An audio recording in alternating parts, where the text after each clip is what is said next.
All right, guys, we are going to finish our book today. So we're going to do chapter 19 of The Boy in the Striped Pajamas, and then we're going to do a quick chapter 20 because it's only about 3 minutes long.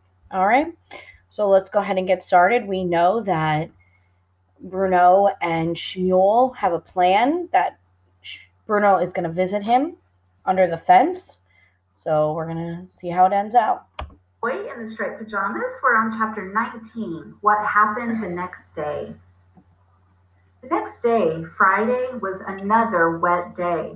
When Bruno woke in the morning, he looked out of his window and was disappointed to see the rain pouring down. Had it not been for the fact that it would be the last chance for him and Schmal to spend any time together, not to mention the fact that the adventure would be a very exciting one, especially since it involved dressing up, he would have given up on it for the day and waited until some afternoon the following week, when he didn't have anything special planned. However, the clock was ticking and there was nothing he could do about it. And after all, it was only the morning and a lot could happen between then and late afternoon, which is when the two boys always met. The rain would surely have stopped by then. He watched out of the window during morning classes with Herr Litz, but it showed no signs of slowing down then, and even pounded noisily against the window. He watched during lunch. So think about what Bruno might have to do in order to get out of the house when it's raining. Because remember, the last time it wasn't even an option. So just make a little prediction in your mind. From the kitchen when it was definitely starting to ease off, and there was even the hint of sunshine coming from behind a black cloud. He watched during history and geography lessons in the afternoon when it reached its strongest force yet and threatened to knock the window in. Fortunately, it came to an end around the time that Herr Liszt was leaving, and so Bruno put on a pair of boots and his heavy raincoat, waited until the coast was clear, and left the house. His boots squelched in the mud, and he started to enjoy the walk more than he ever had before. With every step, he seemed to face the danger of toppling over and falling down, but he never did and managed to keep his balance, even at a particularly bad part where, when he lifted his left leg, his boot stayed implanted in the mud while his foot slipped right out of it. So we're now going into a part where the author is trying to show you that Bruno's still a kid. He still wants to go splashing in the mud and stuff like that. So we're being reminded that Bruno is still a child. He looked up at the skies, and although they were still very dark, he thought the day had probably had enough rain, and he would be safe enough this afternoon.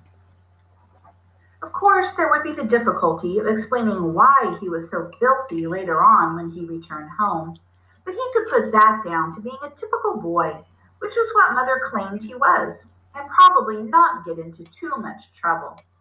Mother had been particularly happy over the previous few days, as each box of their belongings had been sealed and packed into a truck for dispatch to Berlin. Schmal was waiting for Bruno when he arrived, and for the first time ever, he wasn't sitting cross-legged on the ground and staring at the dust beneath him, but standing, leaning against the fence. "Hello, Bruno," he said when he saw his friend approaching. "Hello, Schmal," said Bruno. "I wasn't sure if we'd ever see each other again, with the rain and everything, I mean," said Schmal. "I thought you might be kept indoors." "It was touch and go for a while," said Bruno, "what with the weather being so bad." Schmal nodded and held out his hands to Bruno, who opened his mouth in delight.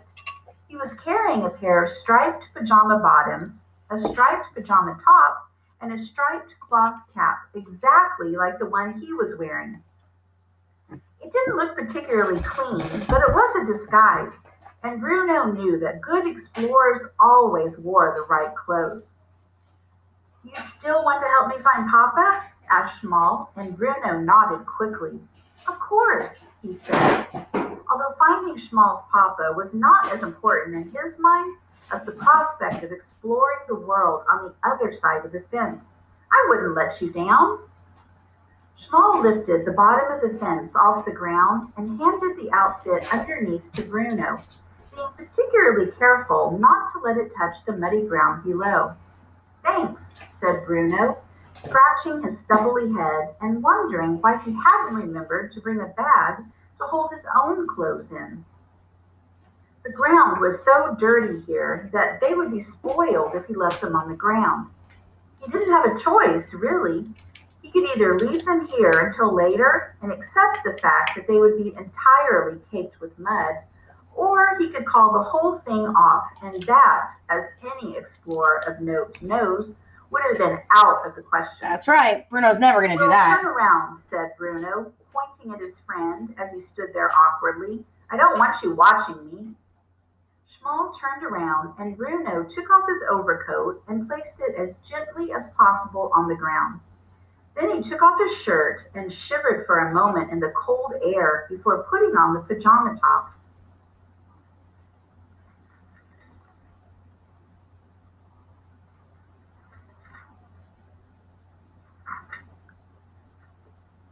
Oh, no. As it slipped over his head, he made the mistake of breathing through his nose. It did not smell very nice. When was this last washed? He called out, and Schmal turned around. I don't know if it's ever been washed, said Schmal. Turn around, shouted Bruno, and Schmal did as he was told. Bruno looked left and right again, but there was still no one to be seen. So he began the difficult task of taking off his trousers while keeping one leg and one boot on the ground at the same time. It felt very strange taking off his trousers in the open air, and he couldn't imagine what anyone would think if they saw him doing it. But finally, and with a great deal of effort, he managed to complete the task. There, he said, you can turn back now. Schmal turned just as Bruno applied the finishing touch to his costume, placing the striped cloth cap on his head. Schmal blinked and shook his head. It was quite extraordinary. If it wasn't for the fact that Bruno was nowhere near as skinny as the boys on his side of the fence, and not quite so pale either, it would have been difficult to tell them apart. It was almost, Schmal thought, as if they were all exactly the same, really. Do you know what this reminds me of? Asked Bruno, and Schmal shook his head. What? He asked. It reminds me of grandmother, he said. You remember, I told you about her, the one who died? Schmal nodded. He remembered because Bruno had talked about her a lot over the course of the year and had told him how fond he had been of grandmother and how he wished he had taken the time to write more letters to her before she passed away. It reminds me of the plays she used to put on with Gretel and me, Bruno said, looking away from Schmal as he remembered those days back in Berlin, part of the very few memories now that refuse to fade. It reminds me of how she always had the right costume for me to wear. You wear the right outfit and you feel like the person you're pretending to be, she always told me. I suppose that's what I'm doing, isn't it? Pretending to be a person from the other side of the fence. A Jew, you mean, said. So think about how that would make Shmuel feel if it wasn't Bruno saying that. Like, you dress like the person you want to be. Well, they were forced to wear this stuff, right? So none of them are dressed like the people they want to be. So I think we have to remember that. This was a time of oppression where they were told they had to do this, right? So that quote, Bruno's really not using it correctly. Schmal. Yes, said Bruno, shifting on his feet a little uncomfortably. That's right. Schmal pointed at Bruno's feet and the heavy boots he had taken from the house. You'll have to leave them behind too, he said. Bruno looked appalled. But the mud, he said. You can't expect me to go barefoot. You'll be recognized otherwise, said Schmal. You don't have any choice. Bruno sighed, but he knew that his friend was right, and he took off the boots and his socks and left them beside the pile of clothes on the ground. At first it felt horrible putting his bare feet into so much mud. They sank down to his ankles, and every time he lifted a foot, it felt worse. But then he started to rather enjoy it. Schmal reached down and lifted the base of the fence, but it only lifted to a certain height, and Bruno had no choice but to roll under it, getting his striped pajamas completely covered in mud as he did so. Yeah. He laughed when he looked down at himself. He had never been so filthy in all his life, and it felt wonderful. Schmal smiled too, and the two boys stood awkwardly together for a moment, unaccustomed to being on the same side of the fence. Bruno had an urge to give Schmal a hug, just to let him know how much he liked him and how much he'd enjoyed talking to him over the last year. Schmal had an urge to give Bruno a hug too, just to thank him for all his many kindnesses and his gifts of food, and the fact that he was going to help him find Papa. Neither of them did hug each other, though, and instead they began the walk away from the fence and towards the camp, a walk that Schmal had done almost every day for a year now, when he had escaped the eyes of the soldiers and managed to get to that one part of Outwith that didn't seem to be guarded all the time, a place where he had been lucky enough to meet a friend like Bruno. Mm-hmm. It didn't take long to get where they were going. Bruno opened his eyes in wonder at the things he saw. In his imagination, he had thought that all the huts were full of happy families, some of whom sat outside on rocking chairs in the evening and told stories about how things were so much better when they were children, and they'd had respect for their elders, not like the children nowadays. He thought that all the boys and girls who lived here would be in different groups, playing tennis or football, skipping and drawing out squares for hopscotch on the ground. So in reality, Bruno He really had thought has that there no would be a idea. shop in the center and maybe a small cafe, like the ones he had known in Berlin. He had wondered whether there would be a fruit and vegetable stall. As it turned out, all the things that he thought might be there weren't. There were no grown-ups sitting on rocking chairs on their porches, and the children weren't playing games in groups. And not only was there not a fruit and vegetable stall, but there wasn't a cafe either, like there had been back in Berlin. Instead, there were crowds of people sitting together in groups, staring at the ground, looking horribly sad. They all had one thing in common. They were all terribly skinny, and their eyes were sunken, and they had all shaved heads, which Bruno thought must have meant there had been an outbreak of lice here too. In one corner, Bruno could see three soldiers who seemed to be in charge of a group of about 20 men. They were shouting at them, and some of the men had fallen to their knees and were remaining there with their heads in their hands. In another corner, he could see more soldiers standing around and laughing and looking down the barrels of their guns, aiming them in random directions, but not firing them. In fact, everywhere he looked, all he could see was two different types of people, either happy, laughing, shouting soldiers in their uniforms, or unhappy, crying people in their striped pajamas, Mm-hmm. most of whom seemed to be staring into space as if they were actually asleep.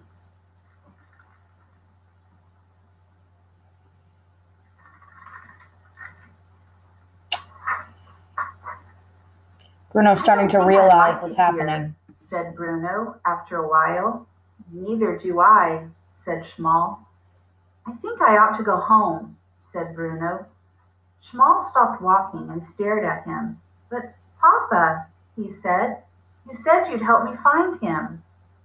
Bruno thought about it. He had promised his friend that, and he wasn't the sort to go back on a promise, especially when it was the last time they were going to see each other. "All right," he said, although he felt a lot less confident now than he had before. "But where should we look?" "You said we need to find evidence," said Schmal, who was feeling upset because he thought that if Bruno didn't help him, then who would? "Evidence, yes," said Bruno, nodding his head. "You're right. Let's start looking."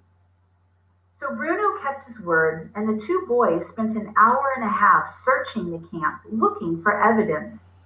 They weren't sure exactly what they were looking for, but Bruno kept stating that a good explorer would know it when he found it. But they didn't find anything at all that might give them a clue to Schmal's papa's disappearance, and it started to get darker. Bruno looked up at the sky, and it looked like it might rain again. I'm sorry, Schmal, he said eventually. I'm sorry we didn't find any evidence. Schmal nodded his head sadly. He wasn't really surprised. He hadn't really expected to, but it had been nice having his friend over to see where he lived all the same. I think I ought to go home now, said Bruno. Will you Mm. walk back to the fence with me? Schmal opened his mouth to answer, but right at that moment there was a loud whistle, and 10 soldiers, more than Bruno had ever seen gathered together in one place before, surrounded an entire of the camp, the area in which Bruno and Schmal were standing. What's happening? Whispered Bruno. What's going on? It happens sometimes, said Schmal. They make people go on marches. Marches? Said Bruno, appalled. I can't go on a march. I have to be home in time for dinner. It's roast beef tonight. Shh, said Schmal, putting a finger to his lips.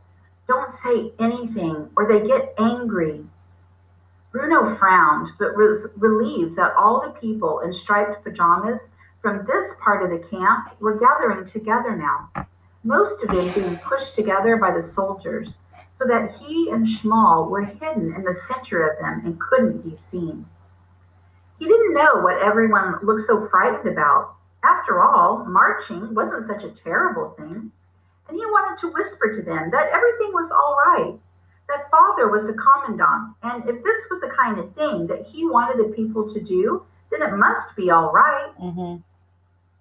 The whistles blew again, and this time the group of people, which must have numbered about 100, started to march slowly together, with Bruno and Schmal still held together in the center. There was some sort of disturbance toward the back, where some people seemed unwilling to march, but Bruno was too small to see what happened, and all he heard was loud noises, like the sound of gunshots, but he couldn't make out where they were. Does the marching go on for long? He whispered, because he was beginning to feel quite hungry now. I don't think so, said Schmal. I never see the people after they've gone on a march, but I wouldn't imagine it does. Bruno frowned. He looked up at the sky, and as he did so, there was another loud sound, this time the sound of thunder overhead. And just as quickly, the sky seemed to grow even darker, almost black, and rain poured down even more heavily than it had in the morning.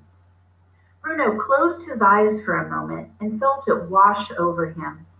When he opened them again, he wasn't so much marching as being swept along by the group of people. So Bruno and Shmuel are being kind of thrust to walk with all of these other people now. All he could feel was the mud that was caked all over his body and his pajamas clinging to his skin with all the rain, and he longed to be back in his house, watching all of this from a distance and not wrapped up in the center of it. That's it, he said to Schmal. I'm going to catch a cold out here. I have to go home. But just as he said this, his feet brought him up a set of steps, and as he marched on, he found there was no more rain coming down anymore, because they were all piling into a long room that was surprisingly warm and must have been very securely built because no rain was getting in anywhere. In fact, it felt completely airtight. Well, that's something, he said, glad to be out of the storm for a few minutes at least. I expect we'll have to wait here till it eases off, and then I'll get to go home. Schmal gathered himself very close to Bruno and looked up at him in fright. I'm sorry we didn't find your papa, said Bruno. It's all right, said Schmal. And I'm sorry we didn't really get to play. But when you come to Berlin, that's what we'll do. And I'll introduce you to, oh, what were their names again? He asked himself, frustrated because they were supposed to be his three best friends for life, but they had all vanished from his memory now.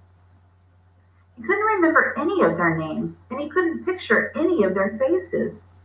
Actually, he said, looking down at Schmal, it doesn't matter whether I do or don't. They're not my best friends anymore anyway. He looked down and did something quite out of character for him. He took hold of Schmal's tiny hand in his and squeezed it tightly.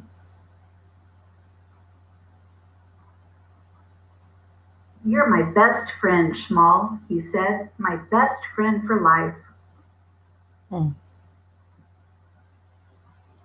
Schmal may well have opened his mouth to say something back, but Bruno never heard it, because at that moment there was a loud gasp from all the marchers who had filled the room, as the door at the front was suddenly closed, and a loud metallic sound rang through from the outside.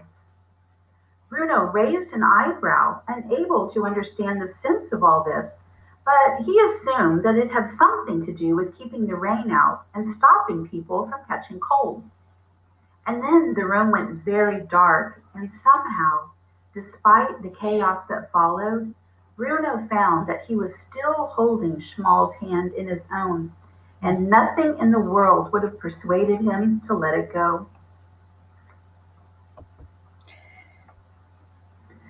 Welcome back. We are reading The Boy in the Striped Pajamas. We're on chapter 20, So the we're gonna last chapter. finish this up. So the last we heard, they were in Nothing more was ever heard of Bruno after. So they were in the gas chamber, in case we hadn't figured that out. So we're going to find out what happens now to Bruno's family after him and Shmuel have died. After that. Several days later, after the soldiers had searched every part of the house and gone into all the local towns and villages with pictures of the little boy, one of them discovered the pile of clothes and the pair of boots that Bruno had left near the fence. He left them there undisturbed and went to fetch the commandant, who examined the area and looked to his left and looked to his right, just as Bruno had done. But for the life of him, he could not understand what had happened to his son. It was as if he had just vanished off the face of the earth and left his clothes behind him. Mother did not return to Berlin quite as quickly as she had hoped. She stayed at Outwith for several months, waiting for news of Bruno, until one day, quite suddenly, she thought he might have made his way home alone. So she immediately returned to their old house, half expecting to see him sitting on the doorstep waiting for her. He wasn't there, of course. Gretel returned to Berlin with Mother and spent a lot of time alone in her room crying, not because she had thrown her dolls away, and not because she had left all her maps behind at Outwith, but because she missed Bruno so much. Father stayed at Outwith for another year after that and became very disliked by the other soldiers, whom he ordered around mercilessly. He went to sleep every night thinking about Bruno, and he woke up every morning thinking about him too. One day he formed a theory about what might have occurred, and he went back to the place in the fence where the pile of clothes had been found a year before. There was nothing particularly special about this place, or different, but then he did a little exploration of his own and discovered that the base of the fence here was not properly attached to the ground as it was everywhere else, and that, when lifted, it left a gap large enough for a very small person, such as a little boy, to crawl underneath. So Dad realizes what happened. He looked into the distance then and followed it through logically, step by step by step. And when he did, he found that his legs seemed to stop working right, as if they couldn't hold his body up any longer. And he ended up sitting on the ground in almost exactly the same position as Bruno had every afternoon for a year, although he didn't cross his legs beneath him. A few months after that, some soldiers came to Outwith, and Father was ordered to go with them. and he went without complaint, and he was happy to do so because he didn't really mind what they did to him anymore. And that's the end of the story about Bruno and his family. Of course, all this happened a long time ago, and nothing like that could ever happen again. Not in this day and age. So that is the end of the book. I know that it's a pretty sad ending, so that's it's a lot to kind of take in. So if you have any questions or any comments, you can always put them up on our Google Classroom or send me a private message or an email. You are going to do a book review today, just two short paragraphs telling me what you liked about the book and what you didn't like about the book. And that's it for today.